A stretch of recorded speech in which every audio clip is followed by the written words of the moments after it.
Picture yourself huddled in a muddy foxhole somewhere in the Italian countryside, rain drumming against your steel helmet as artillery fire echoes across the valley. The year is 1944, and you're cut off from your unit, alone except for the weight of uncertainty pressing down like the sodden earth around you. In your hands, cobbled together from a rusty razor blade, copper wire scavenged from bombed-out buildings, and a pencil lid, sits something extraordinary, a radio that defies every rule of electronics you thought you knew. It requires no batteries, no external power source, no glowing vacuum tubes that might give away your position to enemy patrols.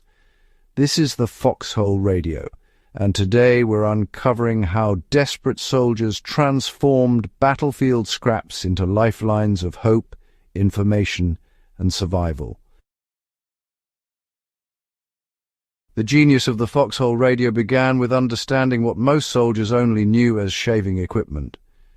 When a razor blade oxidizes, exposed to moisture and air in the trenches, it develops a microscopically thin layer of cuprous oxide on its steel surface. This accidental chemistry creates something remarkable, a primitive semiconductor junction capable of detecting radio waves. Soldiers learned to exploit this phenomenon with the delicate precision of safecrackers. Using a sharpened piece of pencil lead or thin wire as a probe, they would gently drag it across the blade's surface, listening through salvaged headphones for that magical moment when static resolved into voices, music, or news broadcasts. The technique required patience and a steady hand, qualities trench warfare had taught in abundance. That sweet spot on the blade where the graphite whisker made perfect contact with the oxide layer would rectify the alternating current of radio waves into audible sound, pulling power directly from the electromagnetic radiation flooding invisibly through the air around them.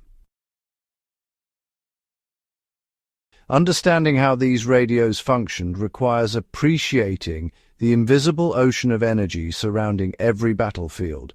Commercial AM radio stations, broadcasting from cities and towns across Europe and the Pacific, were pumping thousands of watts of electromagnetic radiation into the atmosphere. These waves traveled outward at the speed of light, passing through walls, earth, and human bodies without slowing. The Foxhole radio's antenna, sometimes nothing more than 100 feet of wire strung between shell-blasted trees or along the trench wall, acted as a net, capturing infinitesimal amounts of this energy. Every foot of wire mattered, gathering more of the electromagnetic field's power.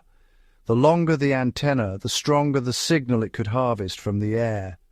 Soldiers would ground their radios to anything metal and earth-connected, a water pipe, fence post, or steel stake driven deep into the mud. This ground connection completed an electrical circuit through the earth itself, turning the planet into part of their receiver.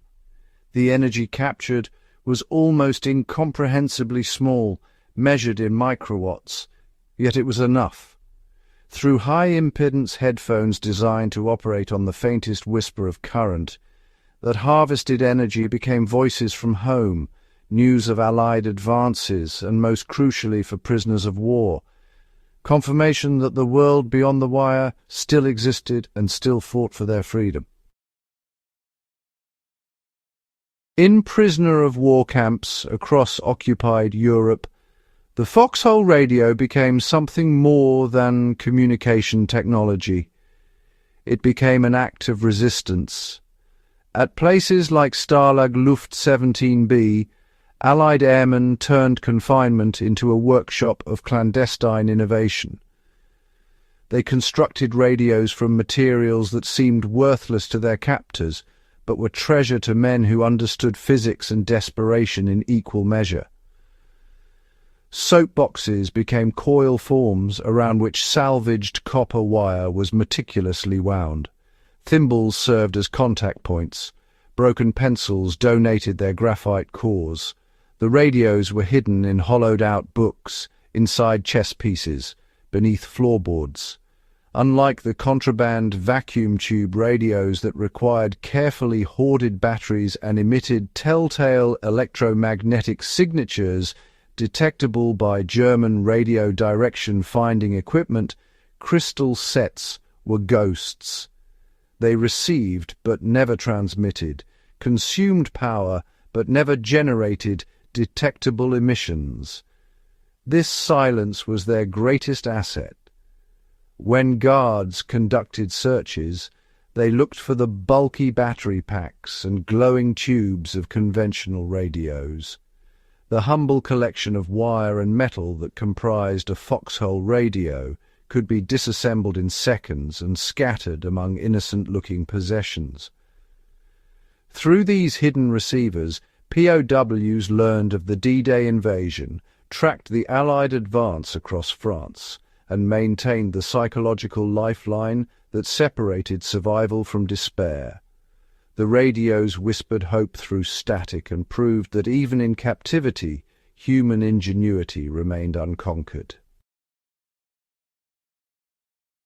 The foxhole radio represents more than wartime improvisation. It embodies a fundamental truth about survival and self-reliance that resonates powerfully today.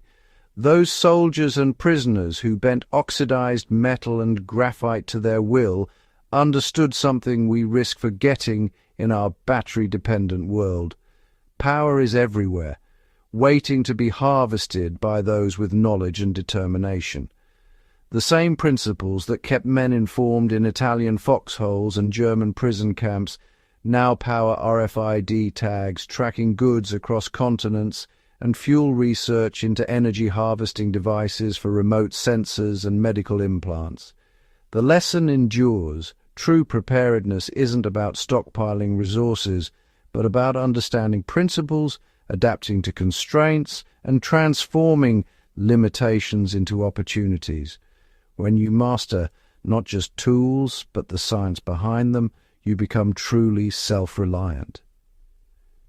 If this journey into forgotten Fieldcraft has sparked your curiosity, subscribe to Fieldcraft Chronicles and share this video with everyone in your circle who values history, preparedness, and the timeless art of survival. Together, we keep these essential skills and stories alive.